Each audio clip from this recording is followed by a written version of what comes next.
Guys, welcome back to my YouTube channel Megha M study. So आज हम जिस topic के रिगार्डिंग बात करने वाले हैं वो है हमारा प्री एग्ज़ाम।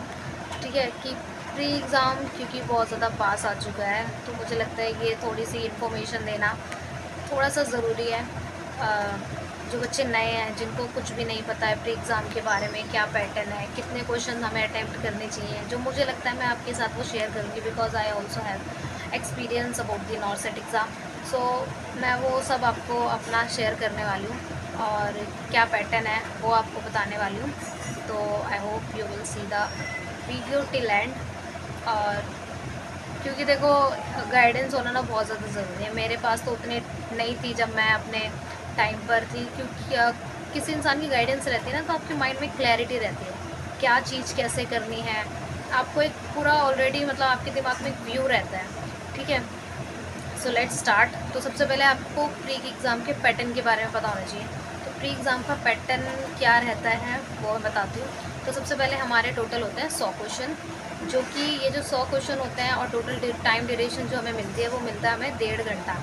ठीक है, 1.5 घंटा हमें मिलेगा। और ये 100 क्वेश्चन जो होंगे वो हमारे 5 सेट में डिवाइड होंगे। हर एक सेट के अंदर 20 क्वेश्चन होंगे एंड हर एक सेट को कंप्लीट करने के लिए आपके पास 18 मिनट होंगे।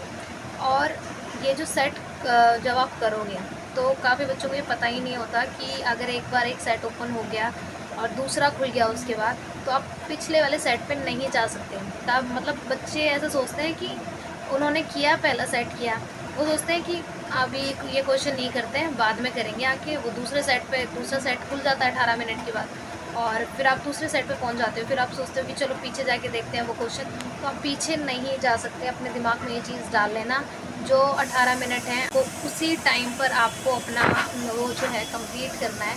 ठीक है, जो भी क्वेश्चन आपको आते हो या नहीं आते हो, आपको उसी टाइम अपना कंप्लीट करना है। ठीक है, आप पीछे बिल्कुल नहीं जा सकते। आप आगे ज़रूर जा सकते हैं अपने 18 मिनट के बाद। अब दूसरा सेट खुलेगा, फिर तीसरा सेट खुलेगा, चौथा सेट खुलेगा, लेकिन आप पीछे नहीं जा सकते। देन उसके बाद टोटल हमारे जो 100 क्वेश्चन होते हैं उसमें 80 क्वेश्चन हमारे नर्सिंग के होते हैं एंड 20 क्वेश्चन नॉन नर्सिंग के होते हैं। एंड ये जो नॉन नर्सिंग के क्वेश्चन ऑफकोर्स आपको पता है, उसमें जीके, रीजनिंग, ये सब मैथ्स वगैरह रहती है, तो वो रहता है। तो ये सबको कंप्लीट करने के लिए हर एक सेट के लिए आपके पास 18 मिनट होंगे। तो ये तो हो गए हमारे एग्ज़ाम पैटर्न के बारे में कि प्री का एग्ज़ाम होता है कुछ इस तरीके से। अब इन सब चीज़ों का ध्यान रखना। ठीक है, नाउ नेगेटिव मार्किंग कितने की होती है? तो नेगेटिव मार्किंग जो होती है वो हमारी 1/3 की, मतलब 1/3 की होती है। अगर आप एक क्वेश्चन गलत करोगे तो आपके 1/3 जो है नंबर नेगेटिव हो जाएंगे। तो ये हो गई हमारी नेगेटिव मार्किंग की बात। देन नेगेटिव मार्किंग का ना बहुत असर पड़ता है, तो बहुत ध्यान रखना। मतलब ये चीज़ कितने क्वेश्चन अटैम्प्ट करने चाहिए या कितने नहीं करने चाहिए, नेगेटिव मार्किंग इन सब चीज़ों के ऊपर डिपेंड करती है। क्योंकि नेगेटिव मार्किंग अगर भाई बहुत फ्लक्चुएशन होती है नेगेटिव मार्किंग ना का खेल ही मतलब ऐसा है। तो बहुत सोच समझ के, ये नहीं कि तुमने बहुत ज़्यादा क्वेश्चन अटैम्प्ट कर लिए और काफ़ी क्वेश्चन नेगेटिव में चले गए तो जितने तुम्हारे नंबर आ रहे हैं वो भी चले जाएंगे। तो भाई काफ़ी बच्चे करते हैं, लेकिन ना इन सब चीज़ों के चक्कर में थोड़ा सा वो पीछे आ जाते हैं और सिलेक्शन से थोड़ा सा दूर हो जाते हैं। तो ये चीज़ है। तो अब मैं आपसे, अगर मैं आपको बताऊं कि मैं अपने अकॉर्डिंग बताती हूँ जितना मैंने एक्सपीरियंस किया है कि प्री के एग्ज़ाम में कितना अटैम्प्ट करना चाहिए। देखो, लेस देन 70 तो बिल्कुल भी नहीं, 70 से कम तो बिल्कुल नहीं करना चाहिए, क्योंकि किसी भी इंसान की एक्यूरेसी इतनी नहीं है कि 60 क्वेश्चन अटैम्प्ट करके आ रहा है, 62 65 क्वेश्चन अटैम्प्ट करके आ रहा है तो उसके सारे क्वेश्चन ही सही होंगे, ऐसा तो नहीं होता। या सिर्फ उसके 2-4 क्वेश्चन ही गलत होंगे, ऐसा नहीं होता। क्योंकि वी आर ह्यूमंस, थोड़ी बहुत मिस्टेक्स हो जाती हैं एंड ट्राई करना कि किसी मिस्टेक्स वगैरह ना हो। और तो देखो, लेस देन 70 तो करना मुझे नहीं लगता कि वैलिड है। और आप लड़के हो तो आपको और ज़्यादा क्वेश्चन अटैम्प्ट करने चाहिए नंबर ज़्यादा लाने के लिए।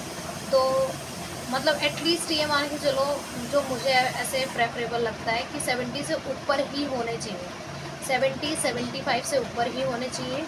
ठीक है, मैं तो अपने लिए तो मैं कंसिडर करती हूँ कि 75 से मैं ऊपर ही अटैम्प्ट करूँ।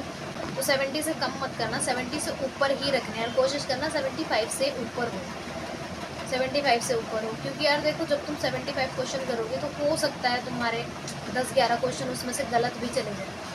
तो 10-11 क्वेश्चन गलत चले जाएँ तो वो चीज़ ना बच जाती है। लेकिन अगर तुम कर ही 62 क्वेश्चन रह रहे हो, कर ही 62 या 63 या 65 क्वेश्चन रहे हो, अब उसमें तुम्हारे 10-11 अगर गलत जा रहे हैं तो फिर वो उतने नंबर तुम्हें नहीं मिल पाएंगे, उतने नंबर नहीं आ पाएंगे तुम्हारे। तो इसलिए मैं ये चीज़ कह रही हूँ, ठीक है। और इतने ज़्यादा भी मत कर देना कि तुमने तो 95 कर दिए और तुम्हारे गलत हो चुके हैं 30-35 क्वेश्चन। तो इतना भी मत लेकर चलना, अपने हिसाब से देखकर जो आपको आता है वो करना, ठीक है। जो नहीं आता वो छोड़ना। तो नेगेटिव मार्किंग का भी ध्यान रखना है। तो मैं सिर्फ इतना कहूँगी कि मोर देन 70 या फिर more than 75 I personally prefer कि मैं करूँ। तो क्योंकि मैं 75 से 85 के बीच में क्वेश्चन अटैम्प्ट करूँ। अगर मुझे आते हैं तो ऑफकोर्स मैं 85 तक भी कर लेती हूँ अटैम्प्ट, ठीक है। अगर मुझे नहीं आते हैं तो उसके बीच में ही मैं अपना नंबर रखूँगी, लेकिन मैं ज़्यादा कम अटैम्प्ट नहीं करूँगी। क्योंकि देखो, मैं ये ऐसा इसलिए बोल रही हूँ, आप बोलोगे कि 70 भी कर सकते हैं भाई, जिसकी एक्यूरेसी अच्छी है ना, जिसको पूरा अपने ऊपर ट्रस्ट है कि भाई मेरी तो एक्यूरेसी बहुत अच्छी है, ज़्यादा से ज़्यादा 4-5 गलत होंगे, 6-7 गलत होंगे, उससे ज़्यादा नहीं होंगे, तो वो कर लेना।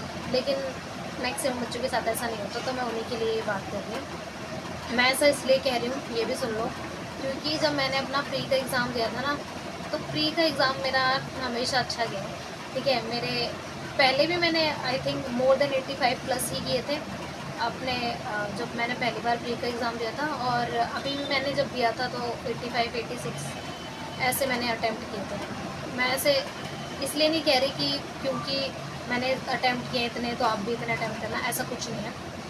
क्योंकि जब मैंने सीआरई का एग्ज़ाम दिया था ना, तो मैंने उस वक्त मैंने सोचा था कि, क्योंकि मैंने आपको बताया था कि मेरे मेंस में जो थे बहुत ज़्यादा नेगेटिव हो गए थे, तो मैंने सीआरई के एग्ज़ाम में सोचा यार थोड़े सा एक्यूरेसी मेंटेन करके चलते हैं, थोड़े क्वेश्चन कम अटैम्प्ट करूँगी। तो उस वक्त मैंने 71-72 क्वेश्चन अटैम्प्ट किए थे और मेरे 10 या 11 नेगेटिव थे, ठीक है। हाँ, इतने नेगेटिव नहीं थे, लेकिन ना मेरे नंबर जो थे ना वो थोड़े कम बने। मुझे नहीं लगा, मतलब मेरे जो नंबर थे ना वो थोड़े फिर कम बने।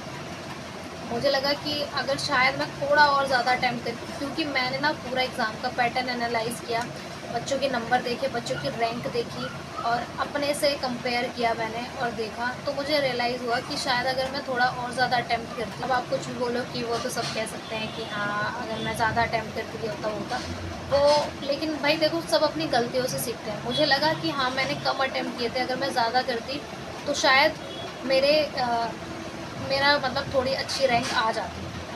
तो उस वक्त मेरे को ये रियलाइज़ हुआ और मैं उस वक्त कंफ्यूज हो गई कि पहले मैंने इतने ज़्यादा किए थे तो मेरा रैंक पीछे आ गई, और अब मुझे लग रहा है मैंने इतने कम किए हैं तो मेरी रैंक पीछे आ गई। तो वो ना एक बैलेंस लेकर चलना पड़ता है, ना आपको ज़्यादा करने हैं, ना आपको बहुत कम करने हैं, तो एक बैलेंस में रहना है। तो मुझे ऐसा लगता है बिटवीन, अगर आप 75 to 85 के बीच में कर रहे हो तो वेल एंड गुड, बहुत अच्छी बात है। तो मतलब मैं जब प्री का एग्ज़ाम आने वाला होगा तब उस टाइम मैं शेयर करूँगी कि प्री के एग्ज़ाम में हमें क्या करना चाहिए, क्या नहीं करना चाहिए, किस तरीके से पेपर को अटैम्प्ट करना चाहिए, ठीक है। अभी आई थिंक इतना काफ़ी है, क्योंकि आप प्री का टेस्ट दोगे तो आपको ये चीज़ पता होनी चाहिए, और प्री का टेस्ट दो, अपने आप को एनालाइज करो, ठीक है। So this is all about my video, that is all I want to say. तो मैं तो अभी अपनी ड्यूटी करके आई थी, तो मैंने सोचा पहले वीडियो बना लेती हूँ, क्योंकि मैं काफ़ी दिनों से सोच रही थी कि प्री के, काफ़ी दिनों से मतलब 4-5 दिन से मैं सोच रही थी कि प्री के रिगार्डिंग एक वीडियो बना लेती हूँ। तो आज मुझे थोड़ा सा टाइम लगा तो मैंने बना लिया। कोई भी डाउट अगर आपको रहता है, कुछ भी आपको पूछना है, तो आप कमेंट करके मुझसे पूछ सकते हैं, मैं जवाब तो दे ही देती हूँ। So I will reply, and thank you so much for watching this video. So at the end I want to say, like my video, subscribe to my channel, and thank you so much guys.